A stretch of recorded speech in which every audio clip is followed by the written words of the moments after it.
இப்போ சம்மந்தி பொடி அதான் தேங்காய் பொடி பொடிச்சு காட்ட போகிறேன். ஓகே. அதுக்கு வேண்டது உளுத்தம்பருப்பும் கடலைப்பருப்பும் சமமாக எடுத்துவோங்க. நான் நல்லா பெரிய ஸ்பூனுக்கு 2 ஸ்பூன் எடுத்துட்டுருக்கேன். தேங்காய் இது எത്ര இருக்கோ അത്രയും தேங்காய். இது தேங்காய் ஜாஸ்தி வச்சாலும் நல்லா இருக்கு. அது நம்ம இஷ்டம் போல் வச்சுக்கலாம். இது வந்து மிளகா வைத்தது கலர் வரத்துக்கு அந்த காஷ்மீரி. இது சாதாரண மிளகா வைத்தல். இது எத்தனை எண்ணம்? ஒரு 5-6 எண்ணம் இருக்கும். இதுவும் ஒரு 2-3 இருக்கு. அதுவும் அவ காரத்துக்கு அனுசரிச்சு வச்சுக்கலாம். ரொம்ப காரமாக தான் அண்ணா இருக்காது. கருவேப்பிலை கொஞ்சம் போட்டோம். கருவேப்பிலை தகனத்துக்கு வேண்டித்தான் நல்லது. அதனால கொஞ்சம் புளி, பெருங்காயம், வெல்லம், உப்பு அதுதான் மணந்துக்கு. அதை நம்ம இப்போ வறக்கணும் எல்லாத்தையும். இப்போ எண்ணெய் விடுறேன்.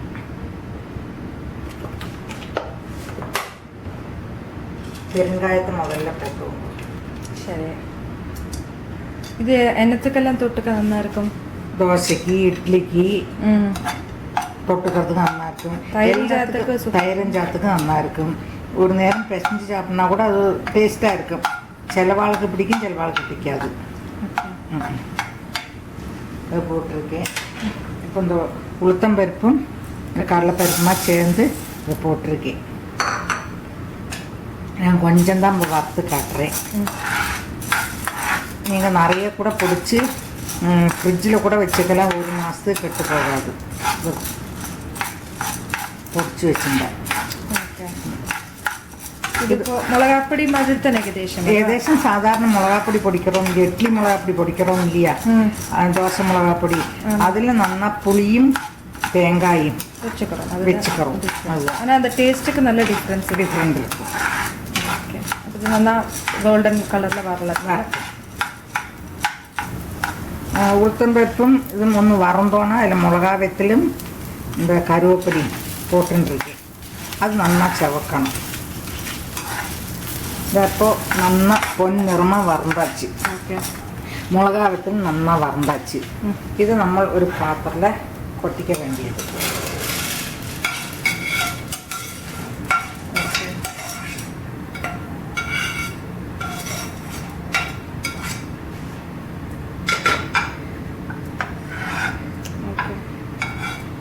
എന്നിട്ട് கொஞ்சம் எண்ணெய் விட்டுட்டு புளியை மூப்பிச்சு எடுத்துக்கணும்.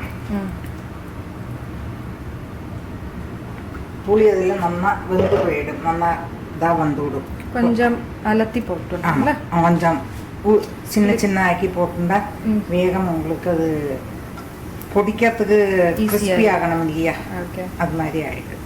இந்த புளி ஆனால் அந்த சுட்டு எடுத்தாதான் அந்த டேஸ்ட்டும் புளியும் வேகும். பொடியும் செய்யணும். பொடியும் நம்ம உங்களுக்கு அப்போ இதில் நல்லா அப்படி இப்போ கொஞ்சம் உங்களுக்கு ப்ரௌன் புளியாக்கும் கிடச்சதுன்னா அது இந்த மாதிரி கலர் வர வரைக்கும் நீங்கள் வச்சுக்கணும். ஓகே. இது கொஞ்சம் கருப்பு புளி. ஓகே.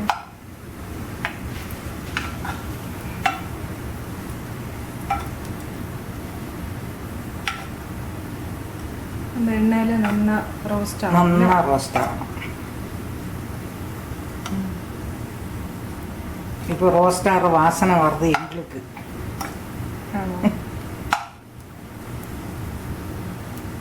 மிளகாப்பொடியில இந்த 2 ஸ்டெப்பும் இருக்காது. இந்த புளியோடு இருக்காது. செலவாக கூட வச்சுப்பாளு.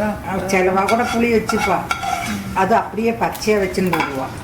இதையும் இதில் போட்டுக்கிறது. இனி அதில் தேங்காயை அதே எண்ணெயில் வச்சுட்டு தேங்காயை வறுத்தெடுத்துக்கலாம். இதுதான் செலவா கொப்பரை போட்டுப்பாளு. கொப்பரை போட்டுப்பா செலவா. ஆனாலும் அது வறுக்கணும். அதுவும் வறுக்கத்தான் வேணும். இது நான் தேங்காயும் நல்லா வறுக்கிறேன். கொப்பரை ஆனாலும் அது செவக்க வறுத்து விடணும். சிம்மில் வச்சுருக்கோம். ஆமாம், சிம்மில் வச்சுருக்கேன். அது முள்ள வரலட்டும். ஆமாம், ப்ரௌன் ஆகணும்.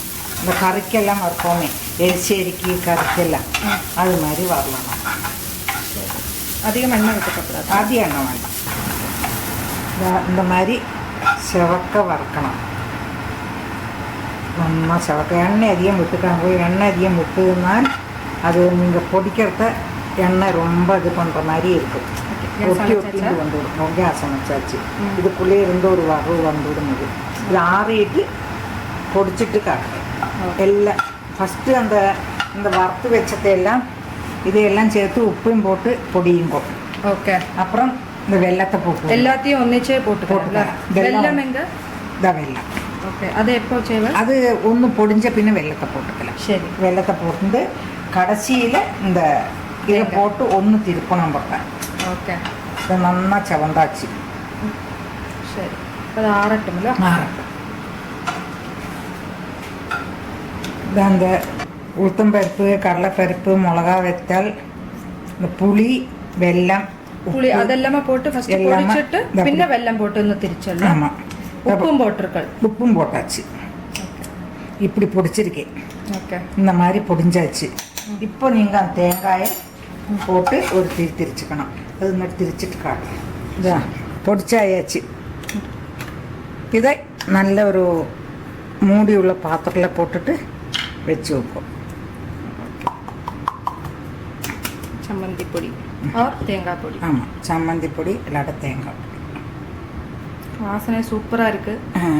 தயிரிஞ்சாத்தோட எல்லாம் தொட்டு சாப்பிட்டா சூப்பராக இருக்கும். தோசைக்கும் நல்லா இருக்கும், இட்லிக்கும் நல்லா இருக்கும், அடை சுட்டா அடைக்கும் நல்லா இருக்கும். ஓகே. அப்போ அதுக்கு இது மாதிரி எண்ணெய் எல்லாம் விட்டுக்கண்டா? எண்ணெயெல்லாம் விட்டு வேணும்னோ விட்டுக்கலாம். வேண்டாம். கொப்பரை உள்ள கொப்பரை போட்டுவோங்கோ. நான் தேங்காய் தான் போட்டிருக்கேன். கொப்பரை எண்ணெய் இந்த மாதிரி வறுக்கணும் திருவிட்டு.